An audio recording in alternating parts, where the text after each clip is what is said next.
Halo, selamat pagi. Hari ini Miss Deka akan menjelaskan tentang etika berkomunikasi digital ya. Jadi simak baik-baik. Komunikasi digital dilakukan melalui jaringan internet. Komunikasi digital dapat dilakukan melalui aplikasi pesan, misalnya WhatsApp, surat elektronik atau email, kemudian media sosial, Facebook, Instagram, dan lain-lain, forum internet, dan aplikasi panggilan video, misalnya Skype dan Zoom boleh ya. Kemudian, seperti halnya berkomunikasi sehari-hari, kita juga perlu memperhatikan etika saat berkomunikasi digital.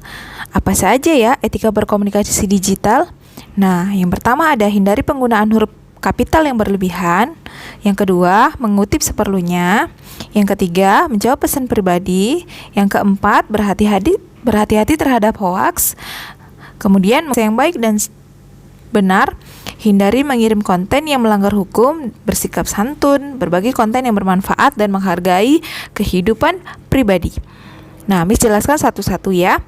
Yang pertama, hindari penggunaan huruf kapital berlebihan. Nah, penggunaan huruf kapital atau huruf besar ya nak ya, yang berlebihan ini mengesankan bahwa kita bicara itu sedang marah atau berteriak. Contoh, mana yang lebih santun? Kita harus selalu menghemat energi. Misalnya, yang bawah pakai huruf biasa, kita harus selalu menghemat energi. Menurut kalian mana yang lebih santun? Seperti orang berteriak atau yang bicara dengan santun? Nah, kemudian mengutip seperlunya ketika menanggapi post. Mengutip perlu dilakukan ketika kita ingin membalas email, surel, atau menanggapi post atau kiriman di forum atau chat room. Ya, ketika membuat tanggapan, kita hanya perlu mengutip seperlunya.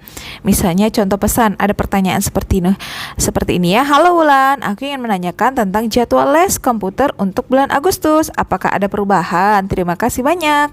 Itu adalah pesan dari pengirim. Nah, contoh jawabannya dikutip pas pertanyaannya saja, terus dibuat kayak huruf miring ya. Nah, seperti itu. Aku ingin menanyakan tentang jadwal les komputer untuk bulan Agustus. Apakah ada perubahan? Nah, seperti itu. Kemudian dijawab, halo Hanum, ada perubahan sedikit untuk jadwal les, yaitu hari Senin, Rabu, Jumat pukul 3 sampai setengah 5 sore. Semoga membantu ya. Nah, itulah jawaban kalian gitu ya, yang lebih sopan ya. Kemudian menjawab pesan pribadi ya. Jika kamu menerima pesan pribadi, jawablah pesan tersebut secara pribadi juga. Hindari menggunakan pesan pribadi dalam grup ya. Hal tersebut hanya ditujukan kepada dirimu dan bersifat ya. Nah, pesan pribadi ini harus dijawab secara pribadi juga karena bersifat rahasia. Jadi jangan semua pesan pribadi itu di forward atau dijawab di grup gitu ya. Itu tidak sopan karena banyak orang di situ ya. Kalau ada perlu pribadi langsung aja ke pribadi. Kemudian berhati-hati terhadap hoaks. Nah, ini penting ya. Hoaks sekarang tuh merajalela di mana-mana ya. Hoaks adalah berita bohong. Hoaks disebarkan oleh orang yang tidak bertanggung jawab untuk menipu atau orang yang nggak tahu, nggak baca tapi udah disebarkan. Seperti itu hoaks ya.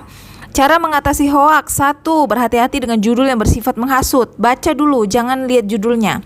Cermati alasan situs yang menampilkan berita. Kalian lihat apakah itu situs benar atau situs abal-abal ya. 3. Periksa kebenaran berita melalui sumber yang terpercaya. Periksa dulu, betul apa nggak, tanya orang tuamu. Jangan asal dibaca atau disebarkan. Kemudian cek keaslian foto atau gambar. Betul tak itu gambar dari situs dia? Jangan-jangan itu ngambil dari Google, ya kan? 5. Jangan ikut menyebarkan hoaks. Jangan asal di-share, ya. Kalian harus paham itu. Jangan asal di-share.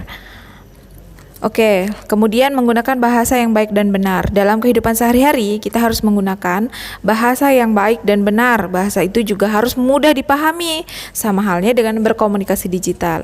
Misalnya, Hani, aku ingin bertanya tentang les komputer. Kita perlu menggunakan bahasa yang baik dan benar. Contoh, kita mengirim email ya. Halo Hani, aku ingin bertanya tentang les komputer besok. Nah, itu sopan nak. Pakai sapa, salam ya. Kemudian hindari mengirim konten yang melanggar hukum. Nah, ini kalian perlu tahu ya. Hindari mengirim konten yang melanggar hukum.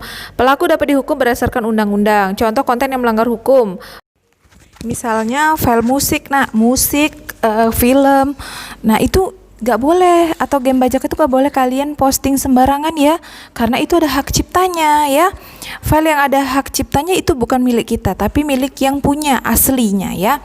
Jadi nggak boleh sembarangan, nanti kita bisa dihukum, bisa didenda. Konten yang melanggar nilai-nilai sosial, misalnya kekerasan, kalian share, itu juga nggak boleh ya. Nanti ada hukumnya. Konten yang berisi ancaman, itu juga nggak boleh. Konten yang jelek-jelekan orang, itu juga nggak boleh. Konten yang dapat menyebabkan permusuhan juga nggak boleh ya. Itu semua ada hukumnya. Nanti kita dihukum kalau kita melanggarnya ya. Perlu diperhatikan itu. Kemudian bersikap santun. Dalam kehidupan sehari-hari kita harus bersikap santun, sama halnya dengan kita komunikasi digital. Ya, dengan bersikap santun kita dapat menjaga hubungan baik dengan semua teman. Contoh perilaku santun dalam berkomunikasi digital yaitu menggunakan bahasa yang santun, menghormati orang yang lebih tua, tidak menghina orang lain, tidak menyinggung perasaan orang lain, dan meminta maaf jika salah atau keliru. Oke. Anak-anak Musdeka pasti seperti itu ya. Berbagi konten yang bermanfaat. Nah, ini penting. Konten yang bermanfaat adalah konten yang berguna bagi orang banyak. Konten tersebut juga berisi kebaikan dan tidak melanggar hak cipta orang lain ya. Contoh konten yang bermanfaat. Nih, buat video misalnya cara belajar yang baik, tips menghadapi ujian, tips hidup sehat, ajakan untuk membantu sesama. Contoh ini artikelnya ya. Sumbernya jelas dari Erlangga. Ini adalah tips sukses hadapi kurikulum 2013 untuk siswa. Ini bagus banget ya. Itu baru nanti di-share boleh. Kemudian terakhir menghargai kehidupan pribadi. Kehidupan pribadi orang lain adalah hak setiap orang. Jadi kita perlu menghormati kehidupan pribadi orang lain dan tidak sembarangan bagikannya. Cara menghargai kehidupan pribadi orang lain adalah tidak sembarangan mencantumkan data pribadi, foto atau apapun di situ ya, alamat. Nah, tidak masang foto orang lain, minta izin sebelum bagikan data atau foto orang lain ya. Izin dulu karena nggak semua orang suka datanya dibagi-bagikan. Oke, itu penjelasan dari Miss Eka. Thank you.